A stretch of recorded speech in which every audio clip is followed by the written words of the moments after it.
नमस्कार, मैं नरेश कुमार जेठे आप सभी का मेरे यूट्यूब चैनल एनजे सोशियोलॉजी में हार्दिक स्वागत करता हूं। और मैं आज आपको एमए प्रेस सोशियोलॉजी के पेपर थर्ड का एक टॉपिक पढ़ाने जा रहा हूं, आश्रम।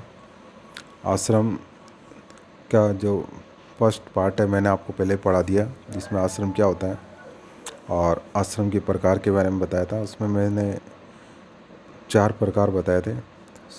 संपूर्ण हिंदू जीवन के जो एक व्यक्ति उसके जीवन काल को 4 भागों में विभाजित किया गया था और जीवन काल को 100 वर्ष का मानते हुए 25 वर्ष के आधार पे प्रत्येक आश्रम को विभाजित किया गया था।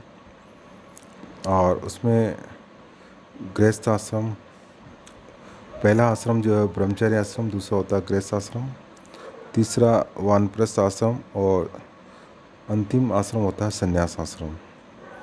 तो ब्रह्मचर्य आश्रम और गृहस्थ आश्रम के बारे में मैं पहले ही बता चुका हूँ। अब उसी के कंटिन्यूशन में मैं तीसरे आश्रम की बात बताने जा रहा हूँ, वानप्रस्थ आश्रम।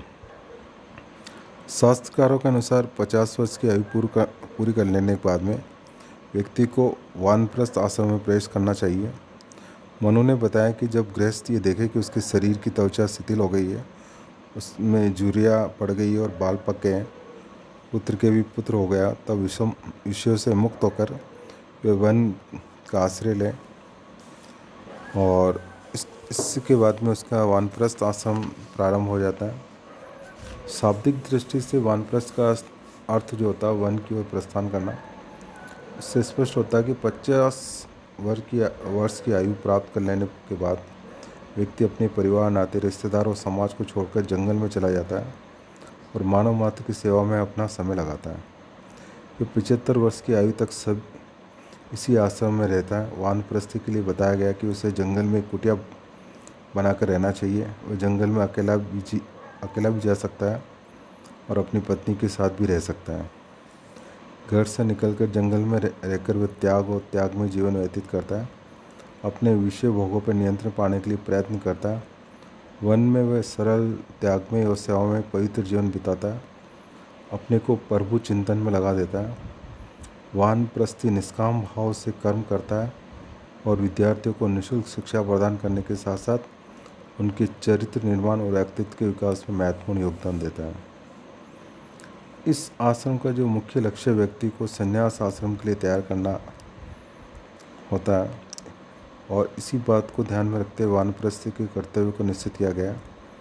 यहाँ वह सांसारिक सुखों से अलग होने की कोशिश करता है और यहाँ भोजन के रूप में कंदमूल और फलों का सेवन करता है। वस्त्र के लिए मृग चर्म या पेड़ की छाल पत्तों को काम में लेता है और इसमें इंद्रिय संयम, सांसारिकता से विरक्ति, समता के भाव, जीवों के प्रति दया और भिक्षा द्वारा जीवन निर्वाह वानप्रस्थी के मुख्य धर्म बताए गए हैं।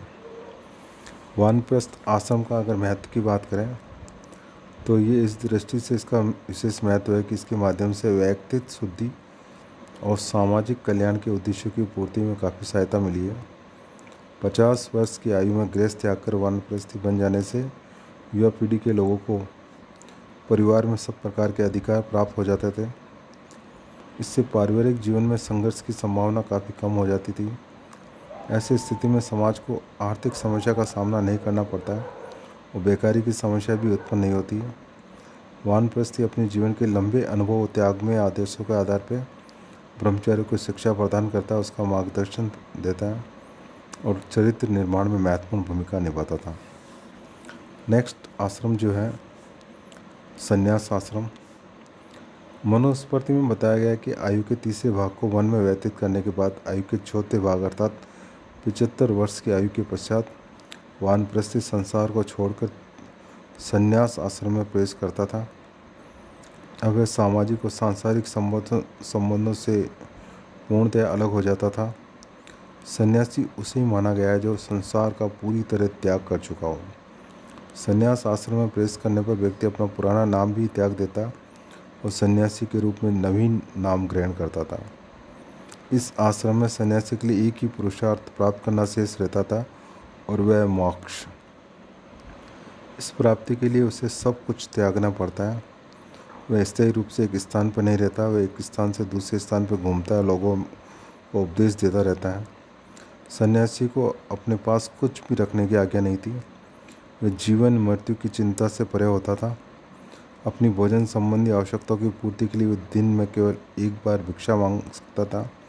जो कुछ मिल जाता उसी में संतोष करना होता है। उससे मिलने पर प्रसन्न नहीं होता और नहीं मिलने पर दुखी नहीं होता।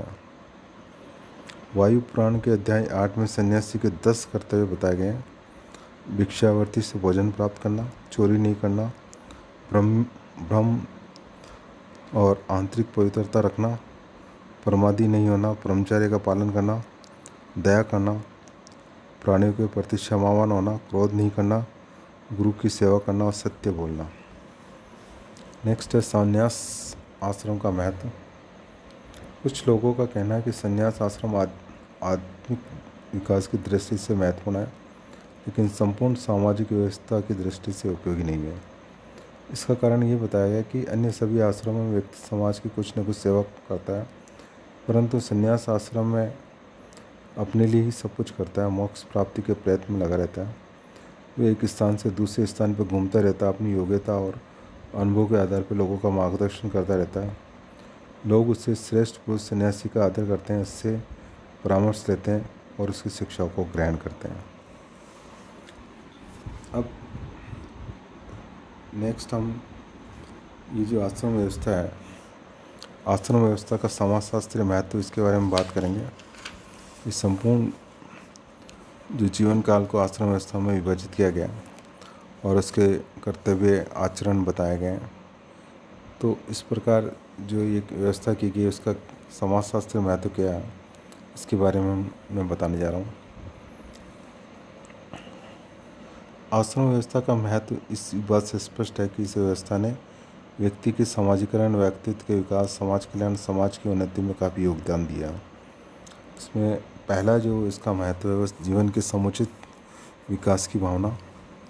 आयु के बढ़ने के साथ साथ व्यक्ति की शारीरिक शक्ति, कार्यक्षमता, अनुभव और मानसिक प्रवृत्तियों में परिवर्तन आता रहता है। इसी तथ्यों को ध्यान में रखते हुए भारतीय विद्वानों ने जीवन को न केवल बाल्यावस्था, युवावस्था, प्रौढ़ावस्था और वृद्धावस्था में विभाजित किया, बल्कि प्रत्येक अवस्था के लिए विशेष आश्रम की व्यवस्था भी की, ताकि व्यक्ति के जीवन का समुचित विकास हो सके। मानवीय गुणों के विकास और मानवतावादी समाज की स्थापना में योग होता है। व्यक्ति और समाज की पारस्परिक निर्भरता पर जोर दिया गया। व्यक्ति और समाज दोनों एक दूसरे के पूरक हैं और दोनों का विकास संतुलित रूप से पारस्परिक निर्भरता को बनाए रखने पर निर्भर करता है।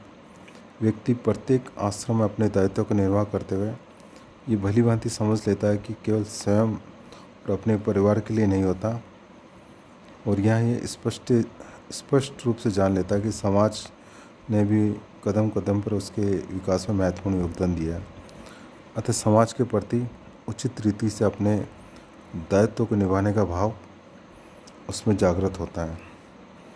नेक्स्ट है बौद्धिक विकास, ज्ञान के संग्रह, प्रसार और समाज की सांस्कृतिक परंपराओं को पीढ़ी दर पीढ़ी स्थानांतरित करने में आश्रम व्यवस्था का विशेष योगदान होता है। और सामाजिक नियंत्रण की दृष्टि से भी इसकी महत्वपूर्ण भूमिका होती है। आश्रम व्यवस्था में व्यक्ति के कर्तव्य और दायित्व को इस प्रकार से निश्चित किया गया है कि उसके व्यवहार के मान्यता प्राप्त तरीकों के विपरीत आचरण करने की साधारणतः संभावनाएं नहीं रहती है। व्यक्तिवादिता के दोषों से समाज को मुक्त रखने और समाज कल्याण में भी आश्रम व्यवस्था का योगदान है। व्यक्तिवादिता को प्रोत्साहित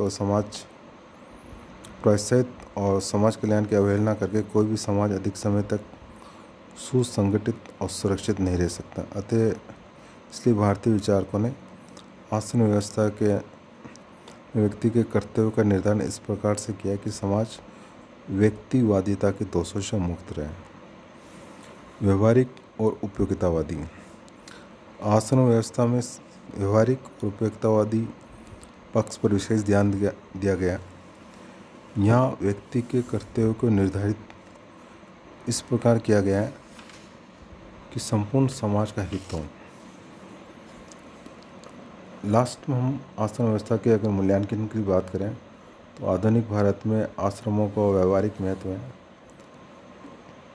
आश्रम व्यवस्था ने एक लंबे समय तक हिंदू सामाजिक संगठन को प्रभावित किया और एक हिंदू के जीवन को व्यवस्थित बनाए रखने में योगदान दिया। तो एक प्रश्न इस संदर्भ में उठता है, इन चारों आश्रमों में सबसे अधिक महत्वपूर्ण आश्रम कौन सा है? वैसे तो सभी आश्रमों का अपने अपने स्थान पर महत्व है, क्योंकि एक आश्रम दूसरे के लिए पृष्ठभूमि तैयार करता है। फिर भी हम कह सकते हैं अन्य तीनों जो आश्रम हैं उसकी तुलना में गृहस्थ आश्रम अधिक महत्वपूर्ण है। ब्रह्मचर्य आश्रम का काल छोटा होता है, इसका संबंध शिक्षा प्राप्त करने से है। वानप्रस्थ और संन्यास आश्रम में व्यक्ति मोक्ष प्राप्ति के लिए प्रयत्न करता है, किंतु गृहस्थ आश्रम में ही व्यक्ति तीनों पुरुषार्थ धर्म अर्थ और काम की पूर्ति करता है, और अन्य आश्रम इसी आस के आधार पर और इसी के सारे जीवन प्राप्त करते हैं। इसलिए गृहस्थ आश्रम ही सबसे अधिक महत्वपूर्ण आश्रम है।